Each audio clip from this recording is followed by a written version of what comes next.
भगवान शिव के दो पुत्र हैं, जिनमें कार्तिकेय बड़े पुत्र हैं तथा गणेश जी छोटे पुत्र हैं। भगवान गणेश के जन्म की तरह भगवान कार्तिकेय के जन्म की कथा भी बहुत ही रहस्यपूर्ण है। शिव पुराण के अनुसार भगवान शिव के दिए वरदान के कारण अधर्मी दैत्य तारकासुर अत्यंत शक्तिशाली हो चुका था। वरदान के अनुसार केवल शिव पुत्र ही उसका वध कर सकता था और इसी कारण वो तीनों लोकों में हाहाकार मचा रहा था। इधर माता सती का माता पार्वती के रूप में पुनर्जन्म के पश्चात भगवान शिव से विवाह हो चुका था। उधर तारकासुर के अत्याचारों से दुखी देवता अपनी समस्या लेकर भगवान विष्णु के पास पहुँचे। हे नारायण, तारकासुर ने स्वर्गलोक, पृथ्वीलोक, पाताल लोक तीनों लोकों में उत्पात मचा दिया है। हमारी शक्तियाँ उसकी शक्तियों के सामने क्षीण हो रही हैं। कोई तो उपाय होगा जिससे तारकासुर का विनाश हो, उसे अपने पापों का दंड प्राप्त हो। इंद्रदेव, तारकासुर का वध तभी होगा जब महादेव के पुत्र होगा, क्योंकि वरदान के अनुसार शिव पुत्र ही तारकासुर का संहार करेगा। आप सभी को भगवान शिव से पुत्र उत्पन्न करने की विनती करनी होगी। तो हम सब महादेव के पास ही चलते हैं। भगवान विष्णु की बात सुनकर समस्त देवगण जब कैलाश पहुँचे तो शिव जी वहाँ नहीं थे। भोलेनाथ और माता पार्वती वन में भ्रमण के लिए गए हैं। वे दोनों आप सबको वहीं मिलेंगे। हम सभी देवताओं को महादेव को ढूंढने के लिए चलना चाहिए। सभी देवता शिव जी को वन में ढूंढने लगे। शिव जी एक गुफा में माता पार्वती के साथ एकांत में वार्तालाप कर रहे थे। तारकासुर के वध का रहस्य काम रहित शिवपुत्र से होना जानकर भगवती पार्वती जी के अंदर से तेज पुंज निकला जो शिव जी में समा गया। तभी शिव जी ने अपना तीसरा नेत्र खोल दिया और उससे तेजस निकलकर गंगा नदी पर टकराया। जब देवी गंगा उस दिव्य अंश को लेकर जाने लगी तब उसकी शक्ति से गंगा का पानी उबलने लगा। भयभीत गंगा देवी ने उस अंश को शरवण वन में लाकर स्थापित कर दिया, किंतु गंगा जल में बहते बहते वह दिव्य अंश 6 भागों में विभाजित हो गया था। उन दिव्य अंशों से सुकोमल शिशु का जन्म हुआ। उस वन में विहार करती 6 कृतिका कन्याओं की दृष्टि जब उस बालक पर पड़ी तब उनके मन में उस बालक के प्रति मातृत्व भाव जाग उठा। कितना सुंदर बालक है, पर ये इस नदी में कैसे आया? मैं इसे गोद में उठा लेती हूँ। हाँ, कितना सुंदर बालक है, इतना कोमल। लाओ, इसे मुझे गोद में दे दो। एक एक करके उन 6 कन्याओं ने उस बालक को गोद में लिया और उसे खूब लाड प्यार करने लगी। तभी नारद मुनि वहाँ आ गए। आप इस बालक को कितना स्नेह दे रही हैं। अब तो आपको ही इस बालक की माता कहलाने का सौभाग्य प्राप्त होने वाला है। वो तो होगा ही, क्योंकि हम इस बालक को खूब स्नेह देंगे। अब से हम सब मिलकर इसका पालन पोषण करेंगे। फिर तो आपको इस बालक को अपने लोक ले जाना होगा।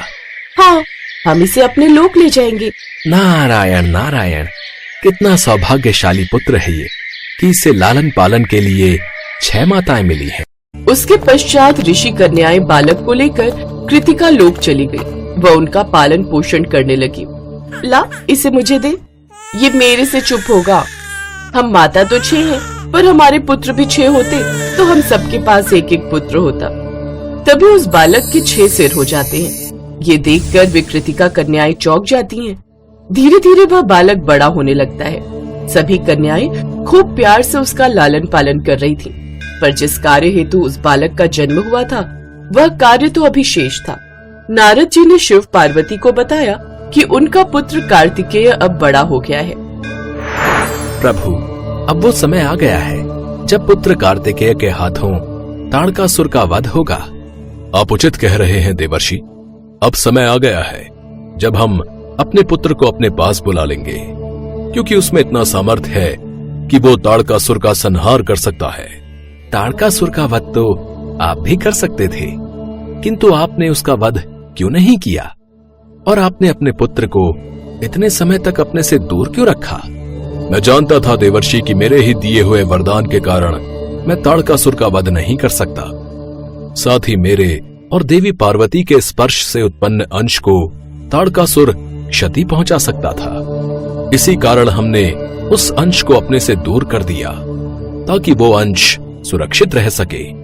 आज वो उचित समय आ गया है जब हमारा पुत्र कार्तिकेय अपनी सभी माताओं का आशीर्वाद प्राप्त कर ताड़कासुर का संहार करेगा। नारायण नारायण, महादेव की लीला अपरंपार है। स्वामी, मैं अपने पुत्र से मिलने के लिए विचलित हो रही हूँ। मैं अपने पुत्र को हृदय से लगाना चाहती हूँ। मैं अपनी सारी ममता अपने पुत्र पर लुटाना चाहती हूँ। कृपया करके मुझे मेरे पुत्र के पास ले चलिए प्रभु। हम अपने पुत्र को लेने स्वयं चलेंगे देवी पार्वती, धीरज रखिए। जितना आप अपने पुत्र से मिलने के लिए व्याकुल हैं, उतना ही मैं भी अपने पुत्र को देखने के लिए उत्सुक हूँ। हम आज ही अपने पुत्र से मिलने जाएंगे। इसके पश्चात भगवान शिव और माता पार्वती अपने पुत्र कार्तिकेय से मिलने के लिए कृतिका लोक चल पड़े। जब माँ पार्वती ने अपने पुत्र को देखा, तब वो मातृत्व भाव से भावुक उठी। महादेव ने कन्याओं को सारी कहानी सुनाई। हम धन्य हैं महादेव, जो हम आपके काम आ सके।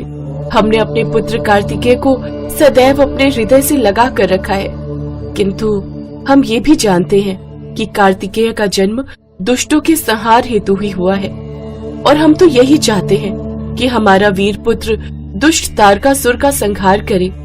हमारा वीर पराक्रमी पुत्र कार्तिकेय दुष्ट तारकासुर का संहार अवश्य करेगा। जाओ पुत्र, विजय प्राप्त करो। और फिर भगवान शिव और माता पार्वती अपने पुत्र को लेकर कैलाश वापस आ गए।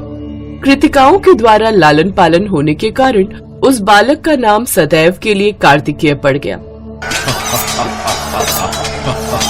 आखिरकार समय आया और कार्तिकेय ने तारकासुर का वध कर दिया, और उसी समय से भगवान कार्तिकेय देवताओं के सेनापति घोषित हुए। तारकासुर के वध से ये बात सिद्ध हुई कि कोई कितना ही प्रयास क्यों न करे, मृत्यु अपना रास्ता बना ही लेती है। तारकासुर को क्या पता था कि शंकर जी के पुत्र होगा, यह पुत्र ही उनका वध करेगा। उसने तो बहुत सोच विचार कर वरदान मांगा था, परंतु बुराई पर अच्छाई की विजय निश्चित थी। कार्तिकेय जी ने तारकासुर का वध करके देवताओं को भयमुक्त कर दिया।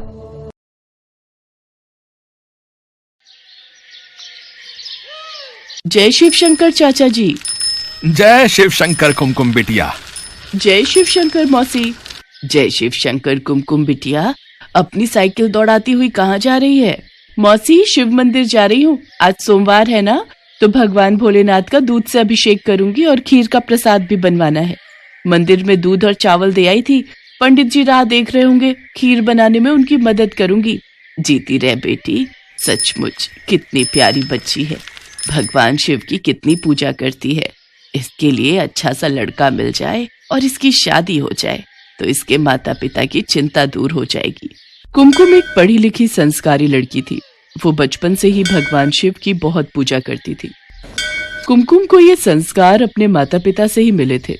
ये लो माँ, ये लो बापू, खीर का प्रसाद। अच्छा, मैं राधा के घर जा रही हूँ। सुबह से उसने कितनी बार बुलावा भेज दिया। सुनो जी, कल कुमकुम की सहेली राधा की शादी में भी जाना है।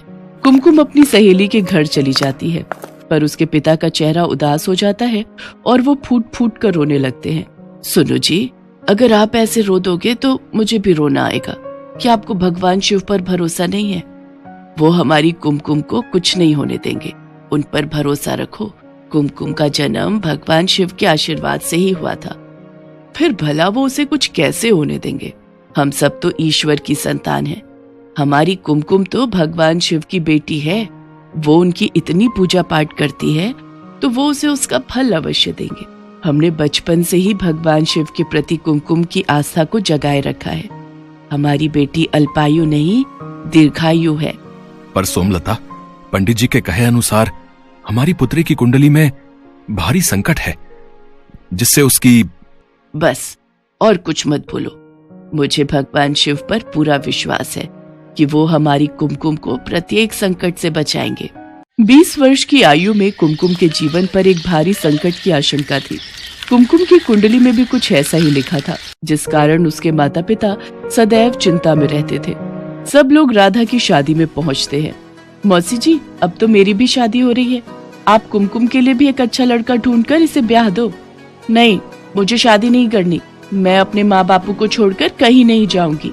बेटियां तो पराई होती हैं कुमकुम, उन्हें अपने माता पिता का घर छोड़कर अपने ससुराल अपने राजकुमार के साथ जाना ही होता है। ठीक है, मेरे लिए कोई राजकुमार आएगा तो मैं चली जाऊंगी, ठीक? इस बात पर वहाँ खड़े सब लोग हंस देते हैं और कुमकुम भी खूब हंसती है।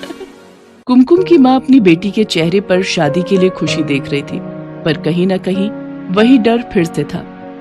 राधा की शादी हो जाती है। कुछ दिनों बाद गांव की एक बस अमरनाथ यात्रा पर जा रही थी। कुमकुम के माता पिता ने उसके चाचा चाची के साथ अमरनाथ यात्रा पर जाने की आज्ञा दे दी। 2 दिन बाद कुमकुम का जन्मदिन था। इसी चिंता में उसके माता पिता भगवान भोलेनाथ का ध्यान कर रहे थे। उधर कुमकुम अपने चाचा चाची के साथ अमरनाथ की यात्रा के लिए चढ़ाई आरंभ करती है। हाँ कुमकुम, थोड़ा पहाड़ से किनारे से हटकर चलो। ठीक है चाचा। चाची जी, आपको ठंड तो नहीं लग रही? मेरे पास एक गर्म स्वेटर और है, दूं? हाँ दे ही दे, और कहीं चाय मिल जाए तो थोड़ी देर बैठकर चाय पी लेते हैं। ठीक है, तुम दोनों यहाँ बैठो, मैं सामने कैंप से चाय लाता हूँ। कुमकुम के चाचा चाय लेने के लिए चले जाते हैं। कुछ देर बाद वो आगे की यात्रा तय करते हैं। रात हो रही थी। कुमकुम के चाचा चाची और कुमकुम एक कैंप में रात गुजारने के लिए रुक गए। कुमकुम, जन्मदिन की ढेर सारी मुबारक। आज तुम्हारा जन्मदिन है और तुम पूरे 20 बरस की हो गई हो। जीती रहो बेटी, भगवान शिव तुम्हें लंबी आयु प्रदान करें। शुक्रिया चाचा जी, शुक्रिया चाची जी। चाचा जी, मैं थोड़ी देर आसपास घूम लूं? ठीक है बेटी, पर ज्यादा पहाड़ के किनारे पर मत जाना। कुमकुम आसपास का वातावरण देखने लगती है। अमरनाथ पर बसे पहाड़ बहुत सुंदर लग रहे थे। बर्फानी गुफा बस कुछ ही दूरी पर थी। कुमकुम ओम नमः शिवाय का जाप कर रही थी। हे शिव शंकर, आज आपके आशीर्वाद से मैं आपके परम धाम अमरनाथ की यात्रा कर रही हूँ। आज मेरे जन्मदिन पर मुझे आशीर्वाद दो भगवान। अगली सुबह कुमकुम और उसके चाचा चाची आगे का रास्ता तय करते हैं। ऊंचे ऊंचे पहाड़, नदियां देखकर कुमकुम का मन बहुत खुश हो रहा था। तभी कुमकुम का पैर पहाड़ के किनारे से फिसल जाता है और वो चिल्लाती हुई नीचे खाई में गिर जाती है। उसके चाचा चाची का रो रो कर बुरा हाल था। अरे, अब कोई मेरी बच्ची को बचाओ। हे भोलेनाथ, मैं अब भैया भाभी को क्या जवाब दूंगा। हे शिव शंभू, आज कुमकुम बिटिया का जन्मदिन है। भैया भाभी को जिस बात का डर था, अगर वो बात सत्य हो गई तो आप पर कौन विश्वास करेगा भगवान। कुमकुम तो आपकी बहुत पूजा करती है, आप पर बहुत विश्वास करती है। उसने अभी इस दुनिया में देखा ही क्या है। भगवान उसे बचा लो, उसे कुछ नहीं होना चाहिए। भैया, इतनी खाई में गिरकर बचना मुश्किल है। अब तो भोलेनाथ ही कोई चमत्कार कर सकते हैं। सुरक्षा कर्मियों की टीम ढूंढ रही है, पर अभी तक लड़की का कुछ पता नहीं है। पुलिस भी आ गई है, लड़की को तलाश कर रही है। सब लोग कुमकुम को तलाश रहे थे, पर वो कहीं भी दिखाई नहीं दे रही थी। उधर कैलाश पर्वत पर माँ पार्वती भगवान शिव से बोली, प्रभु, कुमकुम आपकी बहुत भक्ति करती है, उसे जीवन दान दीजिए, उसकी रक्षा कीजिए। अपनी समाधि से उठिए, अपने नेत्र खोलिए प्रभु। आपकी पुत्री कुमकुम इस समय विपदा में है। वो आपके दर्शनों के लिए अमरनाथ यात्रा पर आई है, इसलिए उसके विश्वास को टूटने मत दीजिए। उठिए प्रभु, उठिए। देवी पार्वती के पुकारने पर भगवान शिव अपने नेत्र खोलते हैं। देवी पार्वती, आप तो जानती हैं, जो भी भक्त सच्चे हृदय से मेरी पूजा और भक्ति करते हैं, मैं उनके जीवन के सारे संकट दूर कर देता हूँ। जो भी भक्त मेरी शरण में आता है, उसे मैं कोई कष्ट नहीं होने देता।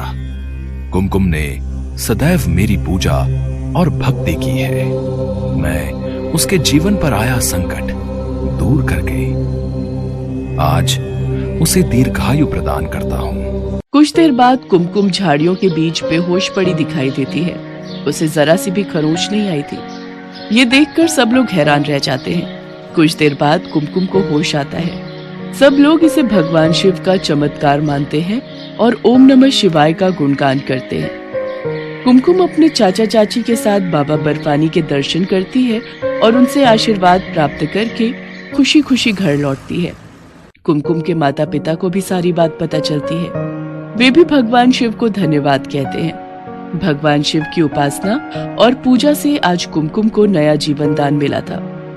सब लोग भगवान शिव को धन्यवाद कहते हैं। कुछ समय पश्चात एक बहुत ही संपन्न परिवार में कुमकुम का विवाह हो जाता है। आज भगवान शिव की कृपा से कुमकुम अपने जीवन में बहुत खुश थी।